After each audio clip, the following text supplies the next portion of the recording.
Oh man, it is 8:15 and we are live. John, what's going on, brother? What's up, Mr. Rob? Look at you rocking the Joker shirt. Thanks, That's thanks right. for joining us, Rob. What do you mean? Of course, I'm always here. I'm always here. Hey, everybody. Thanks for joining us. John and I, this is the Heroes World Sidekick Show. We hope you are having a fantastic November 8th day, which depending on where you are in the GTA, you might have hit record highs. Well, not record highs. You might have hit a nice high of 17 degrees. Record highs is the hottest day ever, Yeah. folks. Ever. It was 49 degrees Celsius. No, 17 degrees wherever you were. I was a little bit cooler where I'm at, but man, it was super nice. I had lots of people were outside today putting up their Christmas lights if they hadn't done it over the weekend. So hopefully wherever you are, you had a fabulous day and took advantage of the weather. And thank you so much for joining us tonight. We are diving deep like Mark Tewksbury in the Olympic pool. We are diving into, even though he ran distance, whatever, swam distance. We are diving into the Army of Thieves, the Netflix original movie, which was a quasi prequel to the Army of the Dead, which was directed by Zack Snyder and came out earlier this year. I am one of your co-hosts, Rob Gadet, and with me is John Ho. Howdy, folks. Welcome. I see a bunch of people in the chat. They already started without us because I guess everyone's used to this starting at 8 o'clock. We did 8 o'clock for a year and a half, and then little old me was like, we need to make it like 8:15, man. So hey, hello to Sarah, and I feel like Romper Room. I see Sarah, and I see Lewis, and I see Jonathan. Did they randomly just shouted out names, right? That was the thing for that, and they just hoped I think so. to hit a common name, or did viewers write in? And they made a list. Like what does that do to the magic if they ever said your name? Well, I don't remember if they ever said my name. I don't know. They never said cool guy Rob. I don't know. Did they ever say dumbass Rob? Because that might have been you. my mom would do that. She would look through this fake and she'd be like, and I see a dumbass Rob, and I'd be like, oh man. So yeah, we have lots going on tonight. Thank you again to everybody who has joined us. I see Gordon's in the chat. And we are kind of looking forward to getting into this movie because we heard some decent buzz on it. Does that buzz, is it warranted? How's that? Was the buzz warranted? Does this movie hold a candle to the Army of the Dead? Or is it a shitty prequel? We're going to find out. But first, John's going to tell us what is coming new into the stores this week. Okay, so if you're not following us on Instagram, Facebook, the Heroes World Online, social medias, we do post the new comics releases every Monday morning, or I try to, and as long as something doesn't go crazily, catastrophically wrong, if that's a word. So check that out. One of the big new titles coming out this week is Venom #1, the new Venom series, kicking off at #1 with Al Ewing, and I forget who else was co-writing it with him because the Donny Cates series wrapped up. And we also do have Batman Imposter #2. So if you didn't check out that book, the #1 is available on shelves. Andre and Jesse have talked a lot about it during their TGIF show. I think it's a book you might like, Rob. It's actually Batman Year One era, which is almost everybody's favorite Batman era, like kind of rookie Batman. But the way they draw him, he looks almost exactly like Robert Pattinson. Okay, so I feel like it's part of the Black Label stuff, so it's not in regular continuity. Yep. So it feels like it's possibly in the movie continuity because he's kind of like on edge. He's seeing a psychiatrist type element to it, so it's pretty cool. So if you haven't checked that out, check that out. #2 drops this week, and then I did want to show off some other cool stuff. Let me see if I can grab the photos. We got in a new stock of Hot Toys. So Hot Toys, if you're not familiar with it, we've actually mentioned it a couple times on this show. You'll remember the infamous Batman Robin cod piece, or was it is it Batman Forever cod piece? Yeah. Infamously, Chris O'Donnell's junk immortalized. That hasn't actually physically come out yet, so I look forward to seeing what it actually looks like. I don't know. I don't watch NCIS, so I don't know what's going on that show. So we could have seen some stuff like that, but we just got a whole bunch of new Star Wars stuff, so it's really cool. It's actually just in time for Christmas. I don't know if we're going to get another drop before then. So if you're looking for a gift for yourself or a loved one or somebody else, we did get a bunch of these. I'll show them off quickly. So we got a bunch of Star Wars guys. This is the 501 Battalion Clone Trooper. Very detailed. Cool. Yeah. Lots of weathering going on. They always come with multiple hands and all kinds of fun stuff. And then they actually came out with the deluxe version, who comes with a different helmet. I think it's from, I don't know if it's from Rebels or whatever. I'll have to have one of the Star Wars guys maybe chime in. But the different helmets on them, and they usually have different markings. So you can squad these up. They are kind of pricey. They're around the $300 range and up. So if you're going to buy a bunch of them, save your money. I put a bunch of them on your Christmas list. We are getting the Coruscant Guard as well. I mean, they're all in stock right now at the shop. The Coruscant Guard and the Mandalorian stuff has started dropping. So if you're a big fan of Mandalorian, they did add the Mandalorian Death Watch Trooper or whatever you want to call it. So there's a whole bunch of cool stuff coming out. If you're a Hot Toys collector, hit me up. The new pre-orders just went up. You are able to pre-order through me. Yelena, who's the character from Black Widow? Yelena Bolovich or the Florence Pugh character? Sure, Yelena. Yelena. I'll bring a picture of her next time because that figure looks unreal. Sorry, I don't have my full setup, so I'm in my wife's office because the kids are hella noisy today. So that's it. Come on by the store. If you're not following us on social medias, we post all kinds of cool pictures. So lots of new stuff is going to be coming in like crazy because I think a lot of these companies are going to want to hit with stuff right before Christmas drops. So I think if shipping lines are running properly, you'll have decent choices for some stuff. But scoop them up fast. Hey, Batman Imposter book. Yeah. It's interesting because don't forget the Batman was supposed with Matt Reeves, directed with Pattinson starring, was supposed to actually be out this past October, like just last month. So it's pretty. I'm wondering if it was supposed to coincide. Yeah, because they have it looks very movie like. He's riding motorcycles that look very accurate to real life and things like that. So it's a really cool book if you're looking for something. That might tie to the movie, may or may not. It hasn't officially been called anything. Jesse made a good point saying the armor looks pretty much almost exactly the same as the Robert Pattinson armor. So we'll see what goes on with that. That's cool. Cool. That's awesome. Yeah, and I'll kick it to you, Rob. That's all I had for new releases. Rob's got some crazy bombshells today. Yeah, we do have some interesting news. And again, thanks everybody who is watching. I see the chat is lively. Talking about some of the items that John was referring to, and I guess somehow Sarah is looking to get almost every figure that John showed off, and Gord's looking for a 3D printer. So, it is what it is. Hey, John, so remember a couple of years ago, WBDC announced that hit film director Ava DuVernay was working alongside Tom King to write Jack Kirby's The New Gods. We're going to make a movie out of this. Ava DuVernay was going to direct it. We were all kind of stoked and excited for it. And then you didn't hear anything for a while. And then all of a sudden the project went belly up. It was done. They announced that they were no longer pursuing The New Gods, and Ava and both Tom King, were kind of sad to have to walk away from the project. Do you remember that? It was that they just announced it earlier this year that it was canceled. Does that sound familiar? I feel like something dropped about it.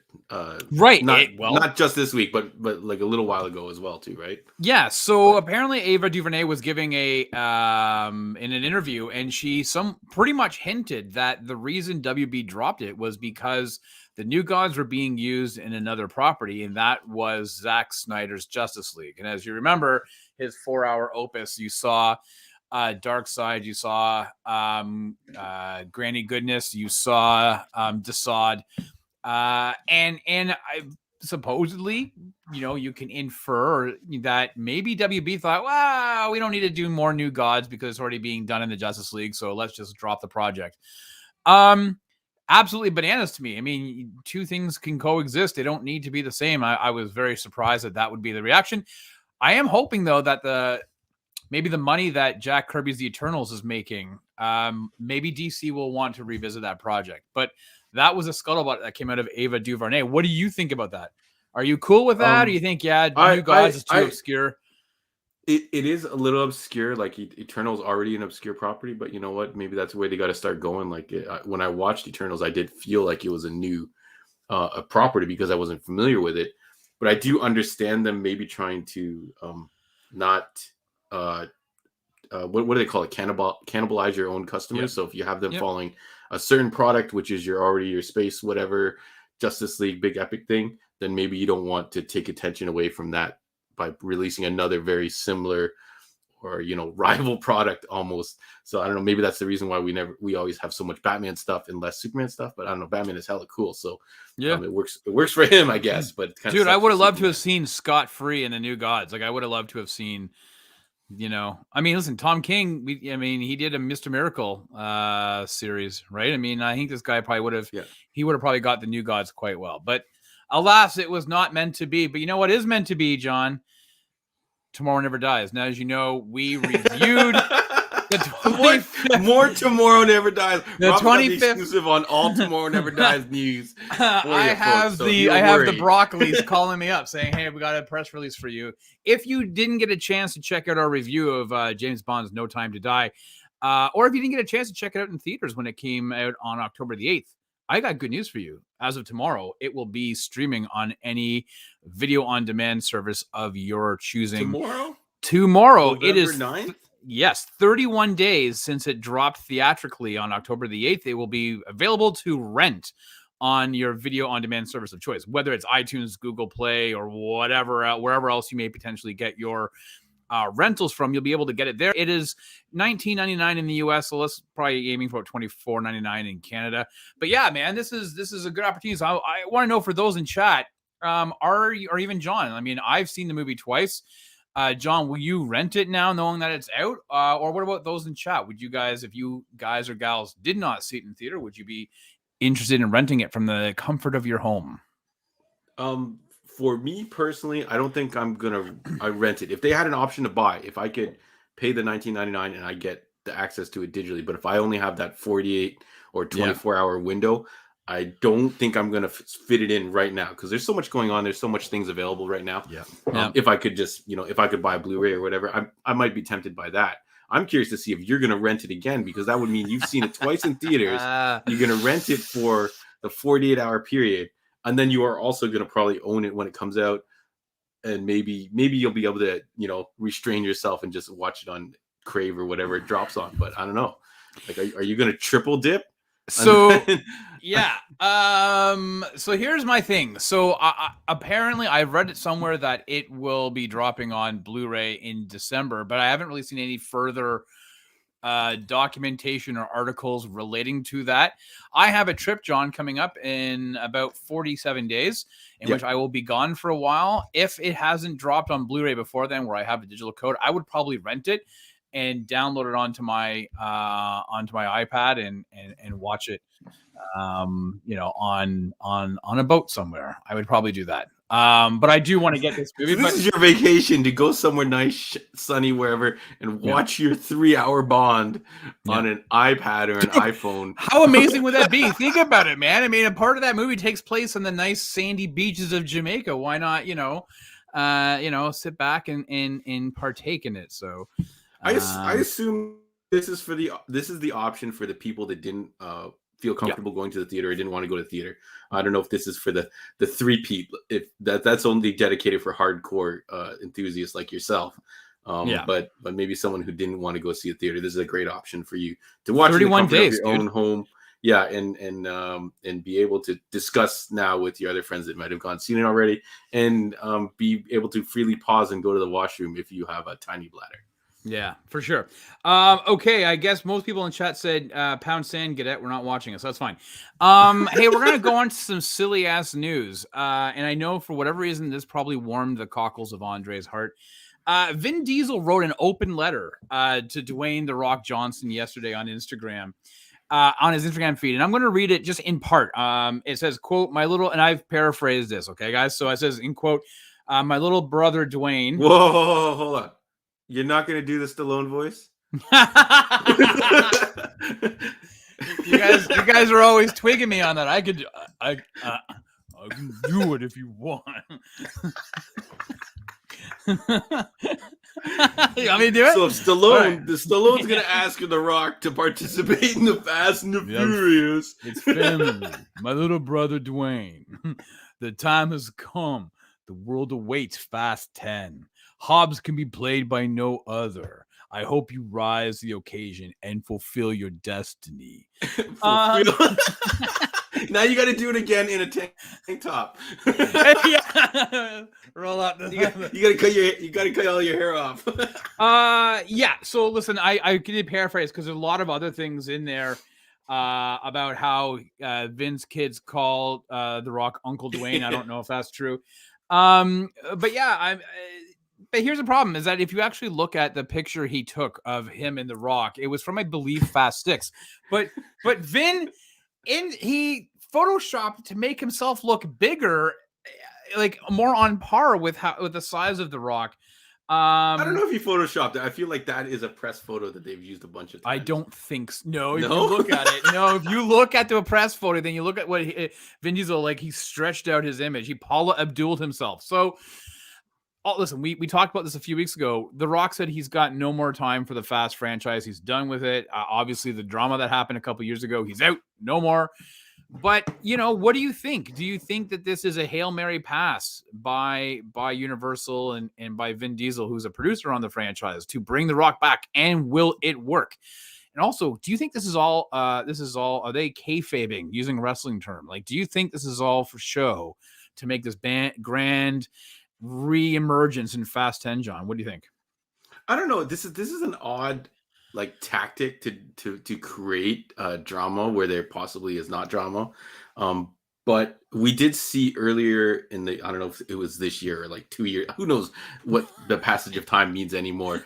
But The Rock had a feud with Tyrese as well. And Tyrese, not the most eloquent.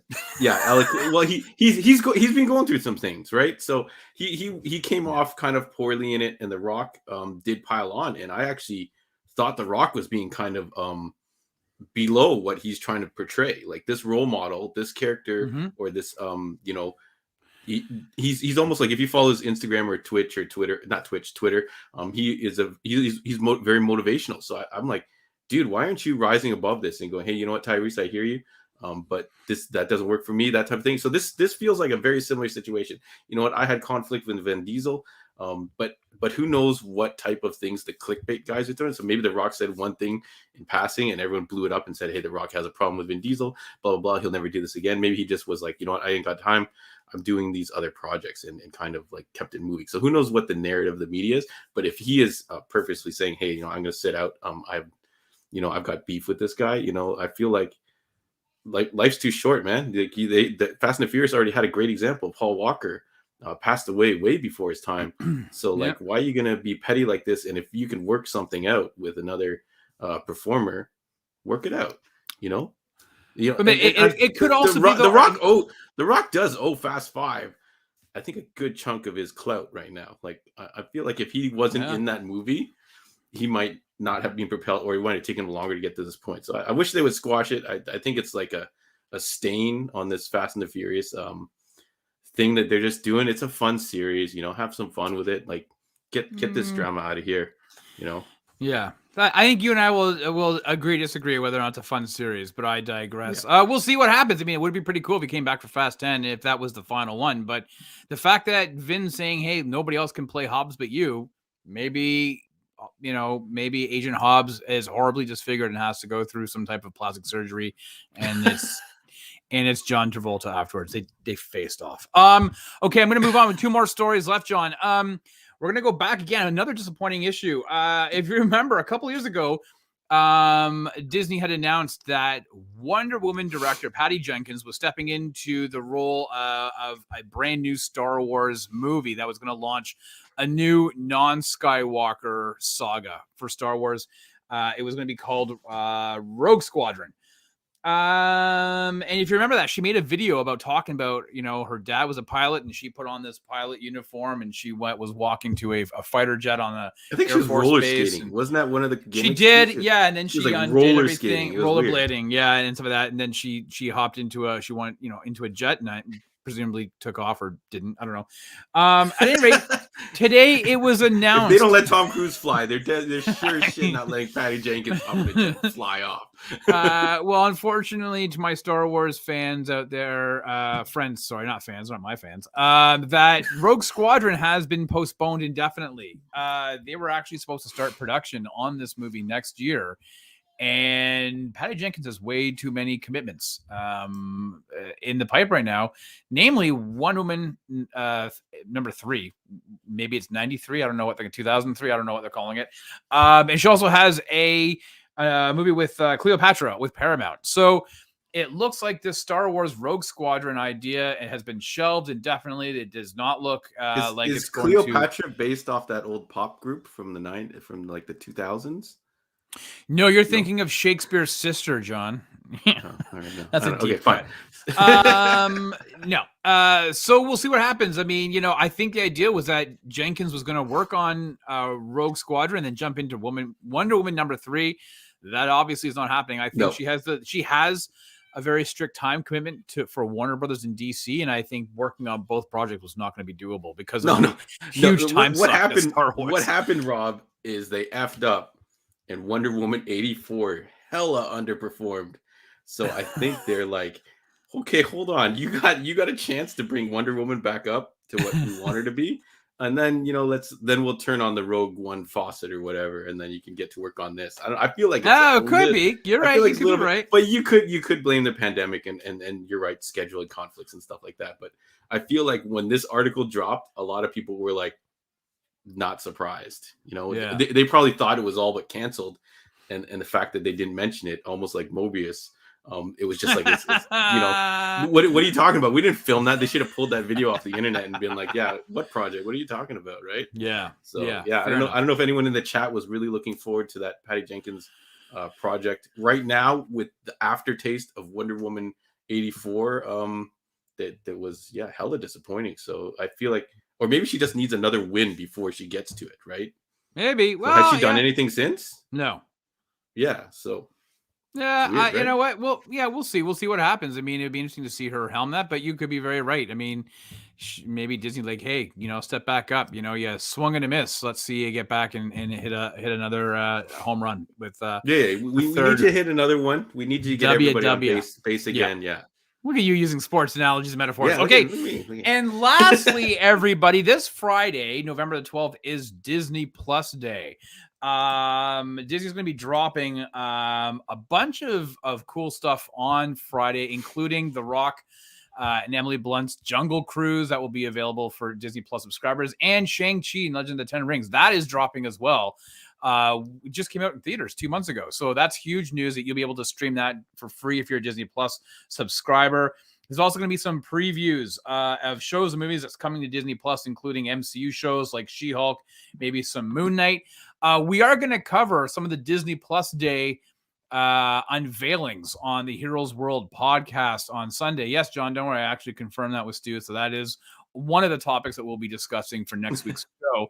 But what actually interested me and came out and actually kind of shook a little bit of the industry was the news that broke this morning of this massive deal between Disney and IMAX, in that there are going to be 13 MCU movies that will be streamed on Disney Plus starting on Friday, called in IMAX format. So what that means is that, like Shang-Chi and Legend of the Ten Rings, when it comes out on Disney Plus, you'll be able to watch that in regular widescreen, or you can watch it in IMAX version of it as well. Dolby Atmos is working in conjunction with these guys as well to what are you doing? Oh, yeah, working in conjunction to pictures, but you didn't cue me to like. So I'm going to. So there's 13. So there's 13 movies that will have this exclusive IMAX conversion or option for you. As you can see, we have Ant-Man, the Wasp, Avengers Endgame, and Infinity War, Black Panther, Black Widow, Captain America: Civil War, Captain Marvel, Doctor Strange, Iron Man, which is interesting. Going back to the original Iron Man. I'd totally watch that in IMAX version on your television. Guardians 1 and 2, the aforementioned Shang-Chi, and Thor Ragnarok. So that's pretty cool. So now, for people who are kind of wondering what the hell is the big difference, John what's on the top? What's on the top of your list though that you're going to watch in this new IMAX format? Is it Black Widow? Not a chance in hell. But we didn't get to see it. We didn't get to experience in its IMAX format. And its IMAX, we all watched it at home. You know what? I'll be honest with you. It's either going to, if I have to watch one right off the bat, it's either going to be Shang-Chi or it might be the original Iron Man. I might go like old school right to the original. What the hell is Sarah on Facebook now? Okay, so John, do you have the photos of what that actually looks like? Because I'll grab that photo. No, which one do you want to see first? it doesn't matter. There's two of them. What it means is, as you can see, the IMAX Enhanced, it shows an extra 26% more film. Is it where these blue lines are? Yeah, see the top, John, where it says IMAX Enhanced, and it says widescreen below the blue line. No, yeah. Oh, you might be right. Yeah, that might. I don't know why they would do that. It could be. It could be. I don't know why they would do the blue line only partway through. What's the next one? I would assume it has to, because it has to go like because there's no way it was just like this. Well, it's 26%, and that's not 20. Yeah, you're right, and that's not 26% on the top of the screen. What's the? Do you have the Black Let me look Widow at this one? again and see what I was missing when I saw this. So I'm missing the top piece of that cave there. I did not see that light coming from there, which is a pretty big spoiler for what happens next. Right. But yeah. And the bottom of the light powers. You know what? You are right. So there you go. So it's the top and the bottom. As you can see, there's a lot more. So what you see in the box is what your normal widescreen or your standard picture is, and then you got your IMAX Enhanced, which is what you would have seen in IMAX theaters. It says 26%. Like that sounds like a lot. Well, yeah. I mean, it's 1.90 to 1 ratio. If you are a aspect ratio person. So at any rate, I'm down for it. I would totally watch it. Listen, look if you go back, you can actually see Black Widow's full ponytail without it being cut off. You can actually see how long it is. And the lower part of her wrist, which is definitely going to bring this movie from the 5 that it was to, the clear 8 that it was supposed to be. That's good, John. But you're right. If you watch these at home on your TV right now, there are black bars in the bottom and the top, right? Unless you have the Bizarro World widescreen TV, right? which I don't know what happens when you watch regular TV on a widescreen. Those bars on the side that look really awkward, so they have to kind of release this reverse eye widescreen TV thing or something like that. But I don't know. Sorry. Yeah, anyway, so there you go. So if you want, you have the option of watching the regular widescreen version that the Disney Plus offers you, or you can watch it in IMAX Enhanced. Listen, it's there. You might as well give it a go. I'm also very much looking forward to watching Infinity War. I don't know, why not? Show me more of the movie, right? I'm down for that. So that I feel like Iron Man. I feel like Iron Man would be like I definitely want to watch Shang-Chi first thing when it's available, but Iron Man 1, that was interesting that was on that list. Yeah. And not 2, not 3, was Avengers 1 on there? Nope. The only Avengers was Infinity War and Endgame. Yeah. Like, so there's no event. Like, so if you want to go back to the beginning, folks, you can go with Iron Man 1, which I feel like maybe some of us haven't seen in a long time. Yeah. But yeah, it's despite how much I make fun of you and your nerdiness, I guess that's pretty cool. It is very cool. And that, everybody, is the news. That's all I got for you. It's a lot of news for your views. Yeah. Thank you, Rob. Look at you with all the scoops. I'm trying to think if there's any. I don't know if there's anything else, people. If you wanted us to talk about anything else, Sarah's dropping up blank messages, so I don't know if there's supposed to be emojis or something like that, or she's just messing with us. But if you wanted to discuss anything else, now is the time to mention it. We're going to talk about Sunday show. We talked about Eternals. So if you haven't seen Eternals, check it out, or I guess wait for when's it going to probably be on digital? 90 days again, Rob? If I was a betting man, I'd probably say you'll see it on Disney Plus January.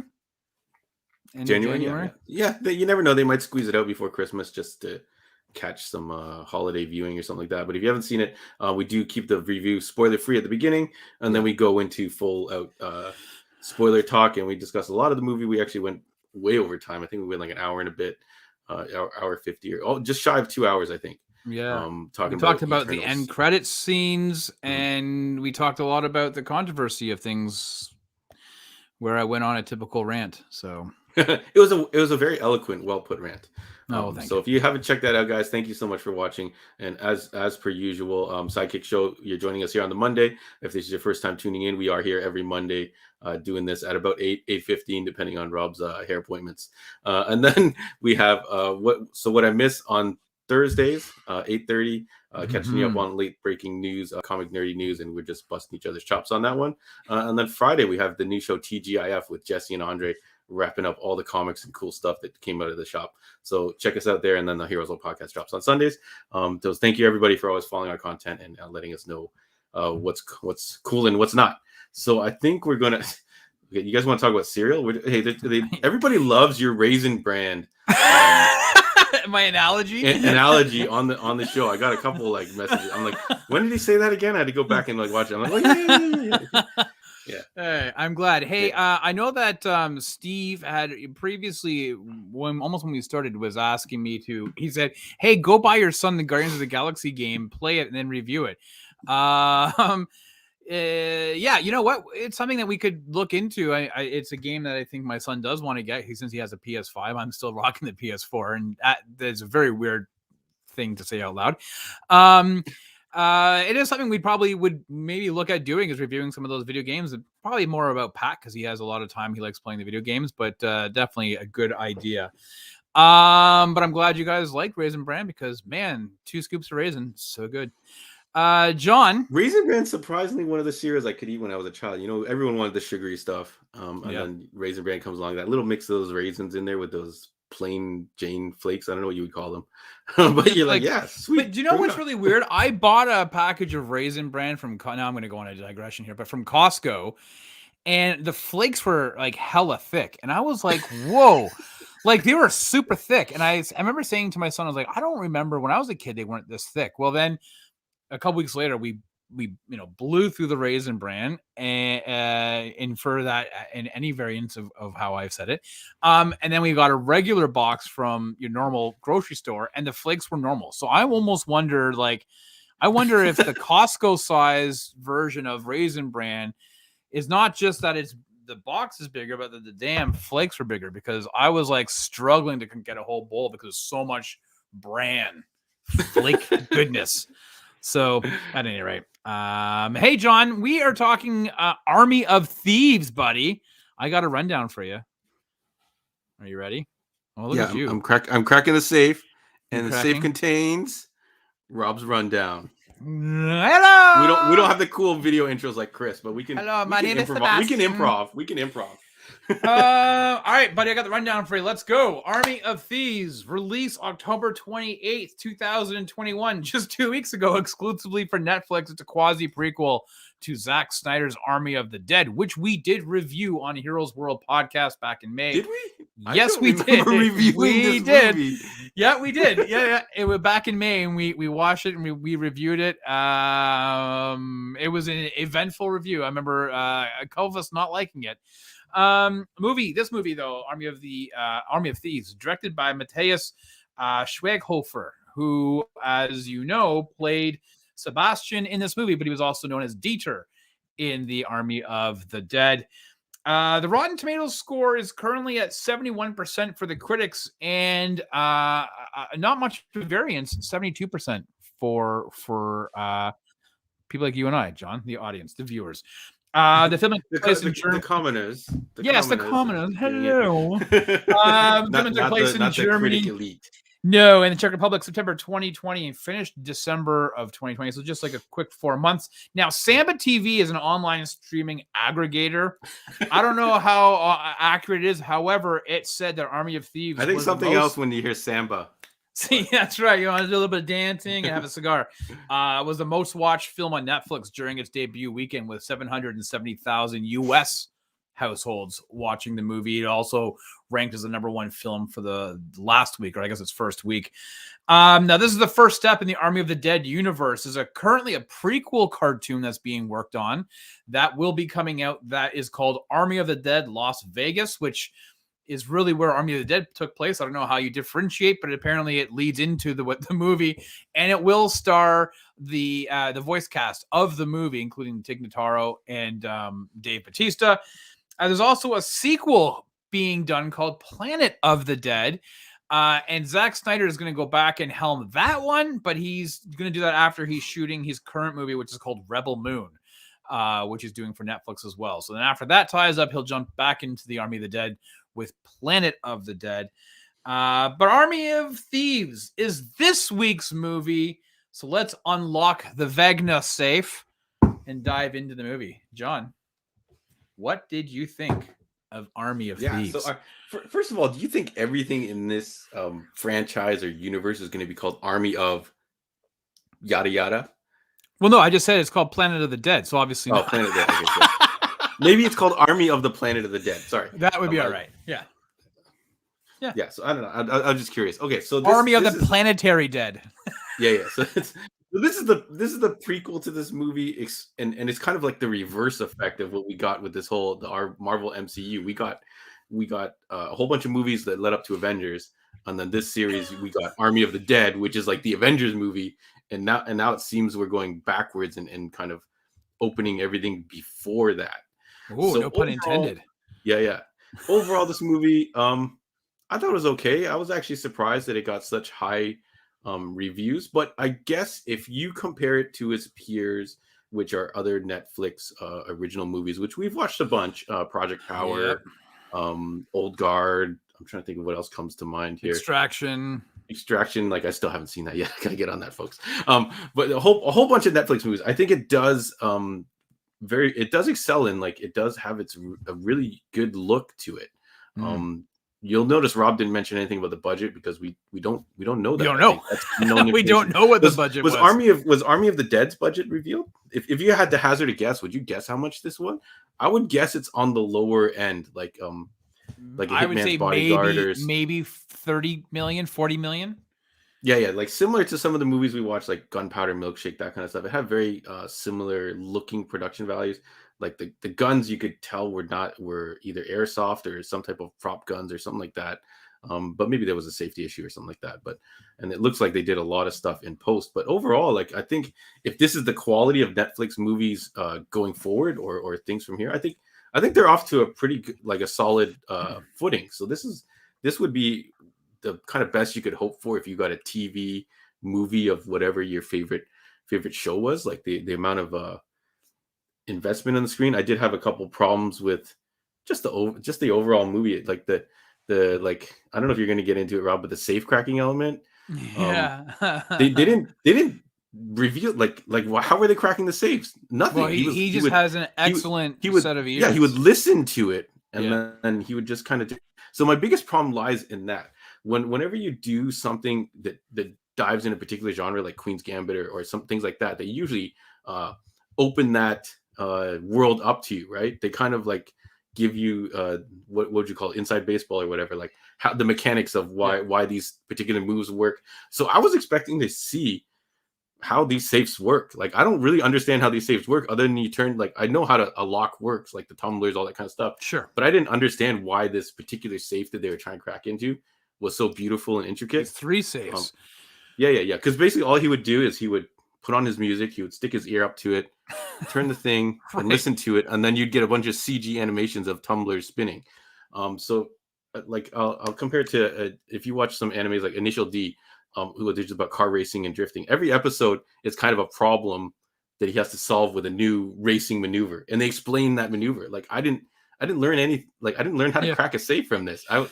When it first opened up, I was like, oh, maybe I'll go buy like a like, you know, when he's playing with that thing on his desk and the opening scene. Yeah, that was pretty cool, right? And you're like, oh, cool, look at him like kind of twist this. I'm like, oh, maybe they sell this type of stuff where you can learn how to hand crack a safe or something like that. But did you ever learn to pick anything, Rob? Like aside from a nose, no. No. Okay, yeah. When we were kids, the internet was still budding, and you would go on BBS news groups or whatever, and they would have documents that you could get how to pick a lock, to create the little the lock, or how to pick a combination lock. I did at one point learn how to pick a combination lock. It was only the cheap ones though. Sure. And all you do is you pull on it a little bit and you feel where it kind of engages or whatever. Yeah. So other than that was my big tangent on going. I didn't learn anything about safe cracking. I think that was a downfall because it was a big component of the movie. But overall, character wise, general set pieces, I wouldn't say anything was super spectacular, but overall, I would say it was a fun movie. Maybe not as high. I wouldn't rank it as highly as some of the scores that you talked about earlier. But I'm very interested to hear how you thought about it, because I think you said you had some issues getting through this particular one. And we'll talk about who we would recommend this to or not recommend this to after we're done talking about it. Yeah, so just I just did a quick search. Army of the Dead's budget was between 70 to 90 million. So I'm definitely pegging this one at 30 to 40 max. Maybe even 25, to be honest with you, 25 to 35. So okay, so I agree with you. Let me just start by saying that I had a hell of a time getting through this movie. I started it on oh god, I don't even know what day. Saturday night.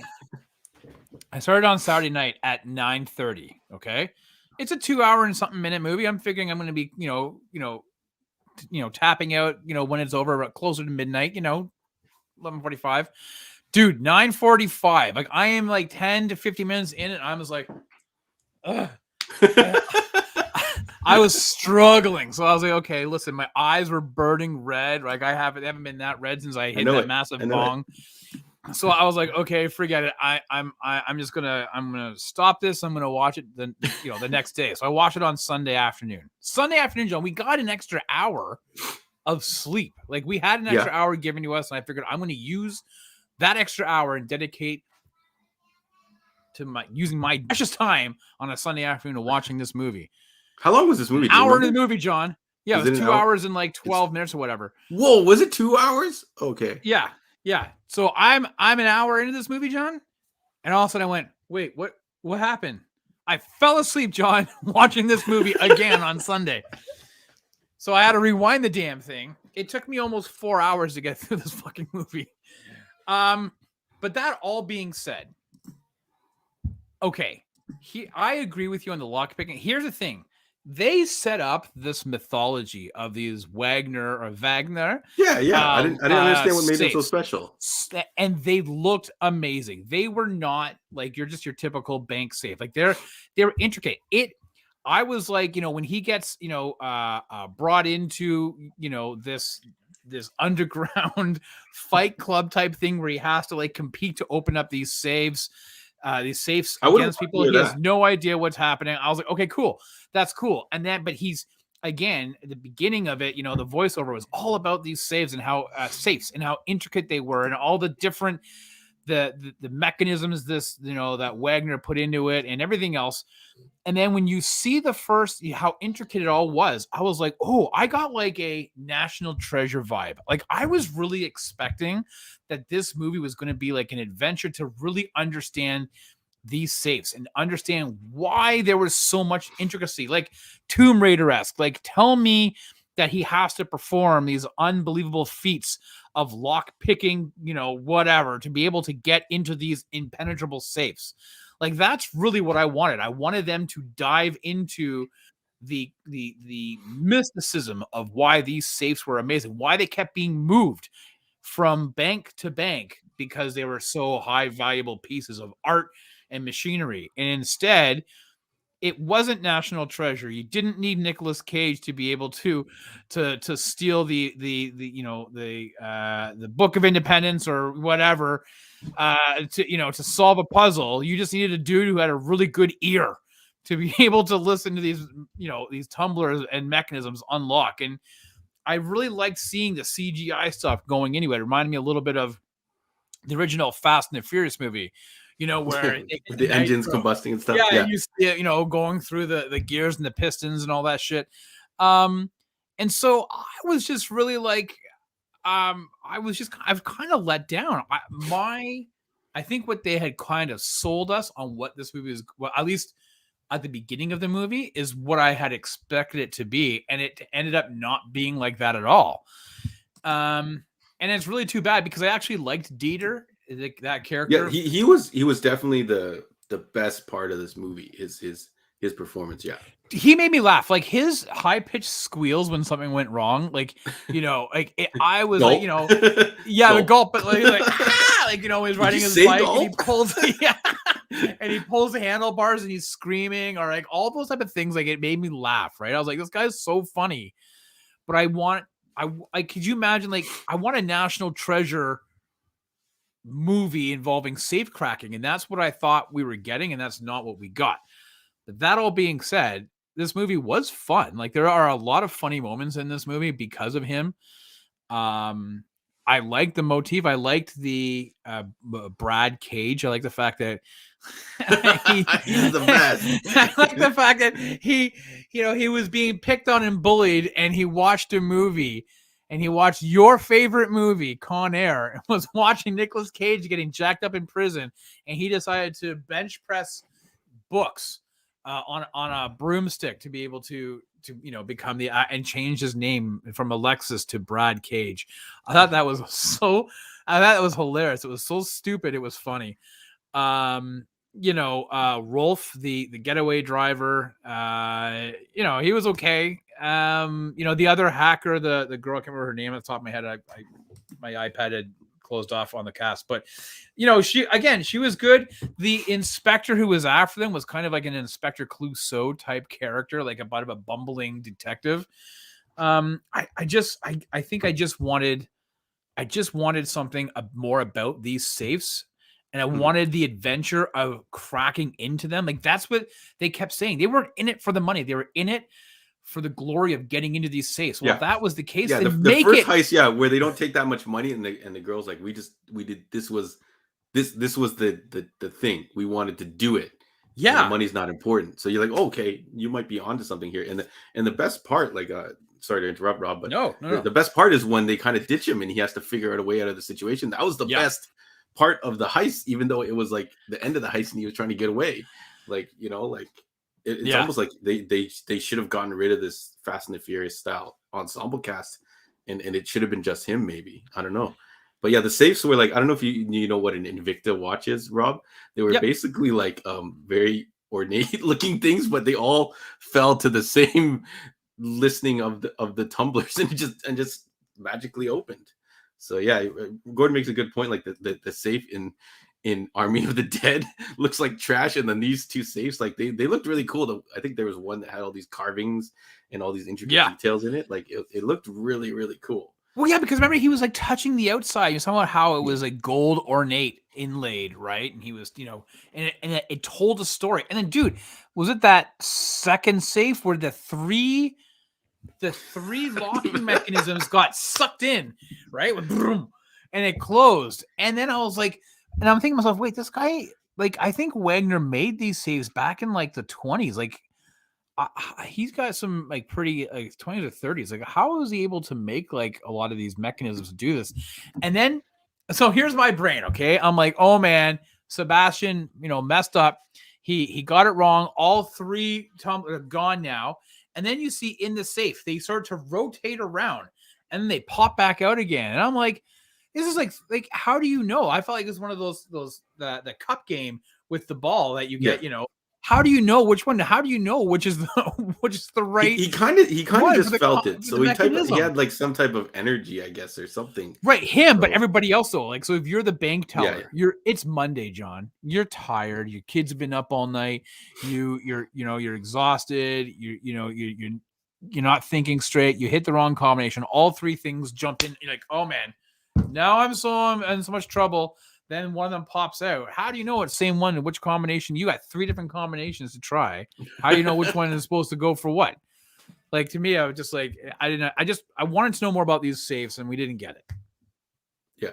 So I don't know. Do you want to talk, like, so you already talked about a little bit about your characters, the cast. I think we can agree that the main guy who also did double duty and directed it. Yeah. He definitely carried the movie. The other characters, I was gonna maybe get into theories with Army of the Dead or things like that. Do we want to discuss anything about the movie overall? Let us know, guys, in the chat what you guys thought of this movie. What would you rate it out of 10? Rob, do you have a score out of 10 that you would give this? Well, I will say I think it looked gorgeous. Like, he did a good job directing. Even some of those slow-mo shots. like your typical Netflix movie, I think. No. Like even some of those slow-mo shots, I was like, oh, is he doing a Zack Snyder slow-mo? But he didn't, because it didn't take 35 seconds. So I Your was favorite. yeah. So I was like really happy. Like I thought that there was that fight scene, when Gwendolyn was like, using the gun and bashing the guy, and she was like, I thought like that type of stuff looked really good. But out of 10, I think I'd probably give us like a 6.5. And I'm being pretty generous, 6 to 6.5. How about you? Yeah. Given the competition of full proper movies that we've been watching, I think 6 out of 10 is where it would sit on me. It wasn't trash, but it also wasn't. I guess let's just do it now. Like, would you recommend this to people to watch? Really, I don't know. I think I would only recommend it if you're starting to invest in this Army of the Dead universe, or if you just need I would say, when people say it's a good time waster, you put it on, you're making your dinner, or you're eating your dinner at the same time, or you're working on a puzzle or some Lego or something like that, you put it on. But yeah, would you recommend this to a friend or something like that? No, this is the problem, is that as a standalone movie, I don't think I could, because I don't see what the value would be. I don't know what's the value of this movie. Yeah. What does this movie bring so to I think table? Well, we're gonna go and talk about, I guess, the link of Army of the Dead. I just wanted to go into the comments a little bit. Sure. So Steve hasn't watched it, so thanks for joining us and going in here and letting us. You should give it a shot. Spoilers. No, I don't think so, actually. Unless if you didn't desire to watch it, I think you're good. Lewis said he liked the vault animations. Sarah says that they made it look too easy. Yeah, I think 100%. The overall heist element didn't look like they were actually struggling at any point, and she thinks, the Italian job, I think, I don't remember that particular scene, but we've seen safe cracking done better. We've seen bank heist done way better. Ocean's 11. But if your character here is a safe cracker, I feel like that should, at least one of the scenes should be an amazing safe cracking scene. I feel like I've seen better safe cracking scenes in, I'll shout it out again, Animal Kingdom, that show on I forgot what the network is, America AMC or whatever, one of those shows. Okay, sure. But yeah, they perform heists, and they have to drill into it, and there's always a whole intricate thing. I feel like that type of stuff is more well put together. But let's talk about the link between Army of Thieves, right? So this is the whole chicken. Yeah. Goddamn Army of the blah blah blah. But so yeah, that's like the next movie. We get this whole now. So this is where the movie might become more than the 6 out of 10 rating might not matter, because this attached to Army of the Dead, I think, brings it up a little bit, because now we saw Army of the Dead. I think we came out of it saying it's okay, it's fun for what it is. And now you have something that kind of opens it up a little more, and you're like, okay, so this is the chicken and the egg. What should have came first? Should this movie have come out first and then Army of Dead, or should they have done this in a whole bunch of origin movies and then Army of Dead? Or do you like that they dropped Army of the Dead and now they're going backwards, and you're getting to see some of the stuff from their expand? Because they did throw back to a scene. Like, there's a scene in this movie which directly links to Army of the Dead, where they find the safe cracker guy. Right. And so, like, this movie doesn't have any zombies in it, in so much as that it takes place, like I said, in the in the Czech Republic and Prague and stuff. But you do know that currently in Nevada, like, there's news reports that there's a zombie outbreak. They even called as such. So that's really the only time you ever see any zombies, are on news reports. He does have dreams or visions. He had a dream. Which you can tie to when we start talking about Army of the Dead. Now, I think what happened was, while they were making this movie, while they were making Army of the Dead, I think Snyder and the director Matthias, or whatever his damn name was, I think they got along really good, and I think they were like, "Hey, we have this idea." I think from what I read, Zack Snyder the Army of the Dead was something he wanted to do after his remake of Dawn of the Dead from like 2004 or 2006, whatever. But obviously then he got into the DC movies and Man of Steel and this and that, but he had this idea kind of percolating, and I think after he saw Matthias, in Army, he was like, hey, we can flesh this character out because he's really funny and this and that. So this is all a long way of me answering your question, in that would I have preferred Army of Thieves to come out first to set up Army of the Dead? Probably not, because I don't know if I would have had any, like, as a standalone movie, this doesn't do anything. I think the only reason we watched it and were intrigued by it is because of its ties to Army of the Dead. If you had never seen Army of the Dead and you're scrolling through Netflix, you're like, oh, I don't want zombie movies, and you're scrolling through Netflix and you see the trailer for this, was it enough to hook you to watch this movie? Probably not. Right. So I guess I'm kind of glad that it came out afterwards, but do we need it? Do we need this movie? That's the real question. I don't know. I think it's for those people who really liked Army of the Dead. I feel like I'm like at a 50-50 point with Army of the Dead right now. But the fact that this movie exists boosts it up a little bit, because now you can go back and explore the lore and the fact that he had those dreams. And then we start getting into the Army of Dead time loop theories and all these kind of things going on with that movie. Then you're like, oh, okay, maybe this is part of this big loop and we're going to see all this stuff come back. So, because why is he having the dreams of the zombies if he's only seen them on TV? Because maybe he has gone through, I don't know if any of those scenes, if you compare them to scenes from Army of the Dead, maybe they're coming back to him at that point in the past. Like, so then you get into something where wait a minute. Wow. When you were a young fella, all right, and you were, you had your black box and you're, late at night, you de-scrambled some of those naughty movies, John. You're trying to tell me you watched that on your television, but then you didn't a few days later have dreams of Jenna Jameson? Okay. Like, I don't think that he was precognitive. I just think he watched the news reports. And no, I feel like the dreams were something else. I feel like the dreams were something that he was either reliving or having visions of. I don't think he was just watching them on the news, because they weren't doing anything scary on the news. They were panning past them and going, "Yeah, this is a horrible thing to happen," right? But well, so Gordon in the chat said you guys are too accustomed to Hollywood stuff. Gordon says real safecrackers use their hearing and the feel of their fingers to be able to crack safes. I don't know. I think they should have explained that then. Maybe the vibrations and stuff, or maybe they did, and I didn't.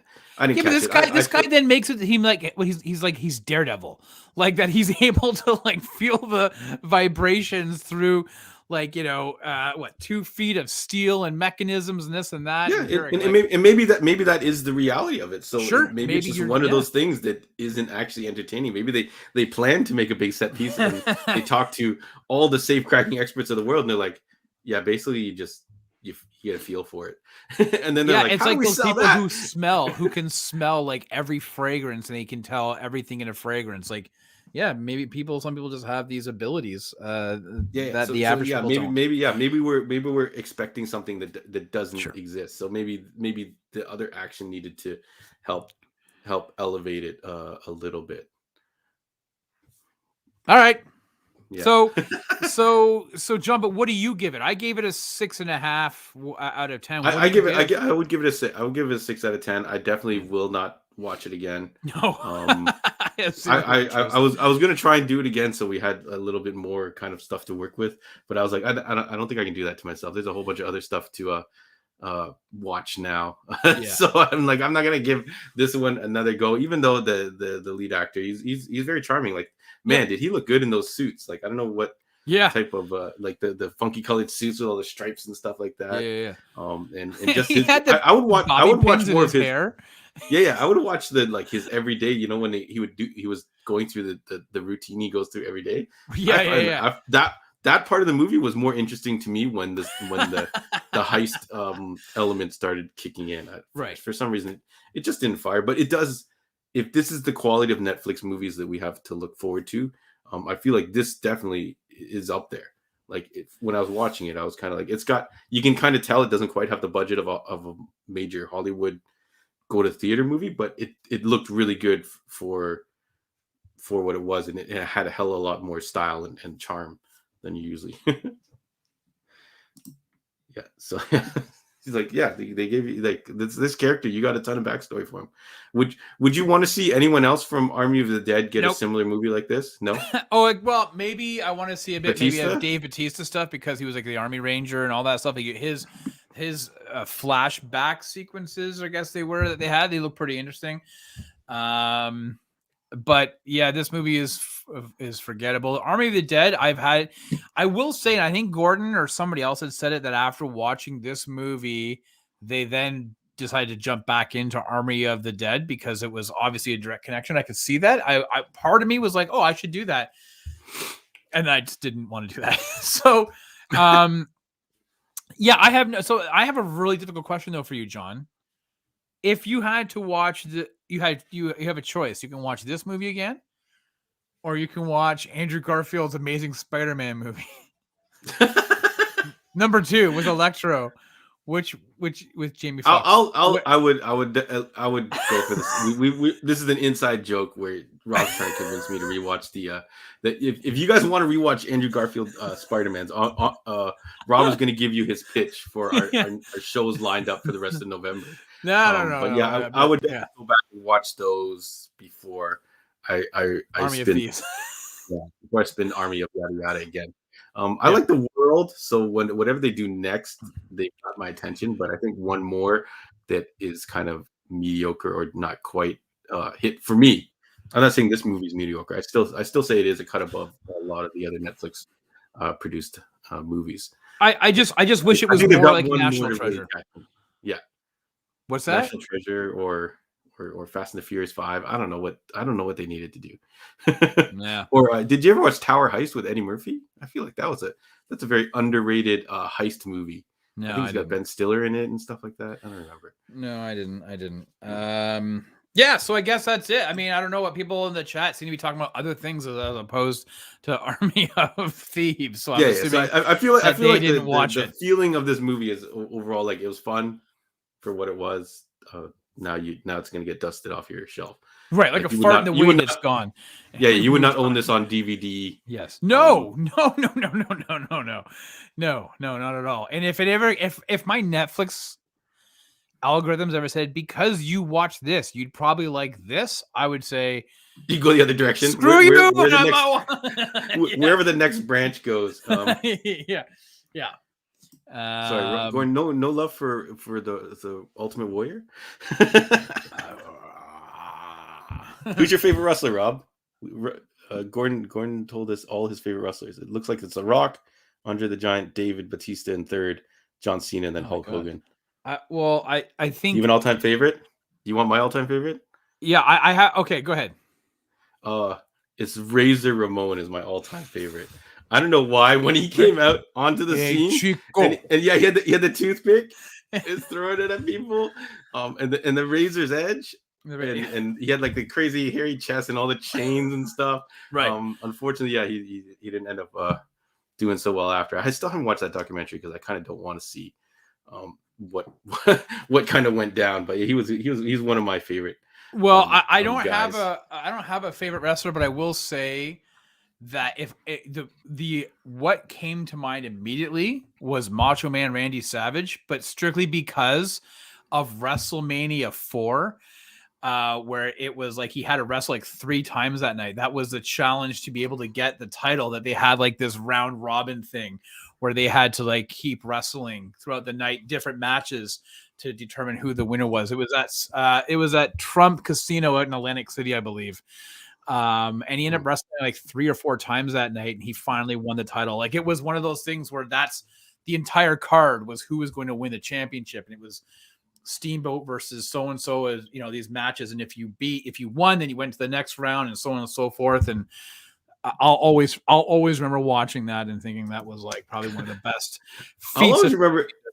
I think one of the storylines was like, I think the Steamboat, he gets like hit with a bell or something by somebody, and then he like is like bleeding, and they take him off, and then he disappears. And I thought that was because I thought wrestling was real back in the day. That was actually horrific for me as a child. he was. I think it was in a Rust match with Savage where he landed wrong. Remember they used to have the metal railings around the ring and people were sitting there. He landed on he fell off the back of off the ring, and he landed on his back, and it messed up his back permanently after that. He was, a lot of damage. Anyways, this is how good Army of Thieves is, folks. We've actually digressed into old school 1980s WWF wrestling. We should talk about Suburban Commando and a bunch of stuff like that. But anyways, or maybe even or John's second topic of the night, he wants to go commando. Hey, so listen, let's jump into what we want to talk about next week. We actually have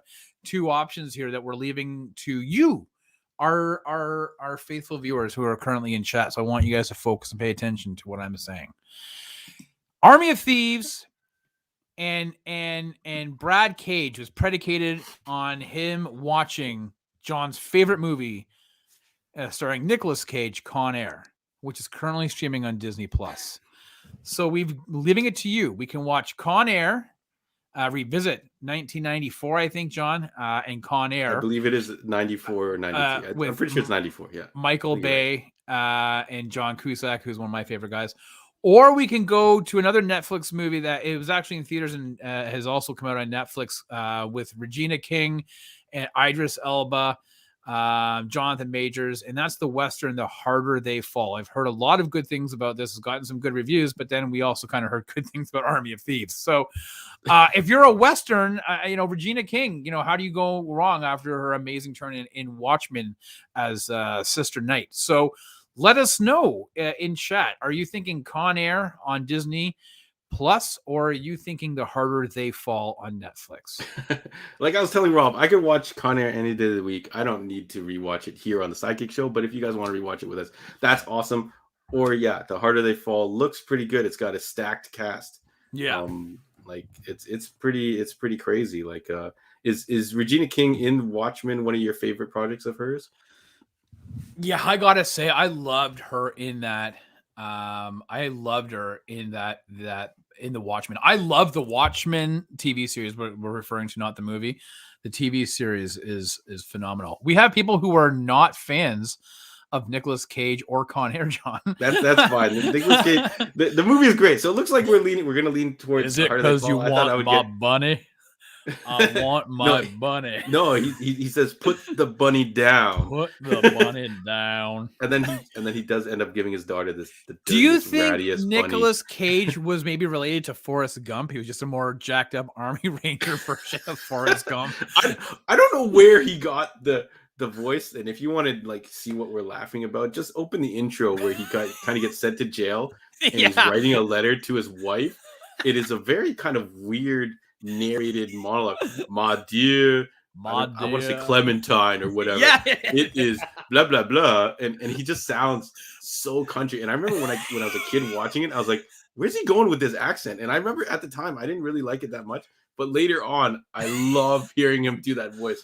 It's so funny. I'll shut up my favorite scene again, where John Cusack, I think he ramps the car into a building. Nicolas Cage walks past and there's a car sticking out of the building. He's like, any other day that'd be an odd sight. Just kind of like a tribute to how crazy the day it's been. So it looks like we're going The Harder They Fall. My favorite Regina King project, I haven't watched all of Watchmen, so maybe it would change when I do that, is a show called Southland. Which was your cop show. It was very kind of it was almost like the Cops TV show mixed with Shield. And it was very gritty, very real, but she played a really badass detective. Like a high-ranking detective that would just take care of business. It's all about the job.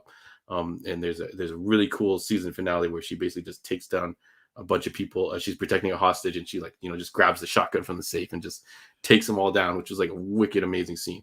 So I think we are gonna go with The Harder They Fall. So hopefully it's good. Do we have to watch Netflix? What's that? Yeah. Do we have to watch The Harder They Come first with Jimmy Cliff? No relation. That I don't even know how to answer that, John. All right. That's not the name of the movie. That's the name of the movie, right? I don't know, John. I don't know if you're now remembering back to the Jenna Jameson movies. Oh, and I don't know if John has paused out or if it's me. Is John frozen or is it me? Because I can't tell. Because all I see is John doing like that. Maybe it's me. I don't know. Am I frozen? Are you guys? Anybody in chat? Can you guys hear me? I don't know what happened to John. Oh, John broke. Good. It's not me. Awesome. See, this is what happens. John makes an interesting statement of a movie, and he decides he's got to bail because now he's embarrassed that he made a sex joke. Yeah, damn right. Okay, so listen, that's what we're gonna do. We're gonna watch The Harder They Fall. I don't know where John is. John is now gone. He's off the stream. Okay, cool. So that's it. I want to say thanks, everybody. We had a lot of great comments. Most of you, though, I could tell from chat, actually didn't pay attention to the movie Army of Thieves. You guys obviously may not have been overly psyched with it. John just sent me a text saying he thinks his internet went down. So I'm going to end this show in a couple minutes, but I want to say thanks everybody for watching. Hey, to reiterate what John said, we had the Eternals, Stu, John, myself, we reviewed it. If you have not had an opportunity to check that out, it is on the Heroes World podcast on our YouTube channel. We did that yesterday. Listen to it if you've seen the movie and tell us what your thoughts are. Make comment and let us know. Did you like the movie? Did you agree with our review? Did you disagree?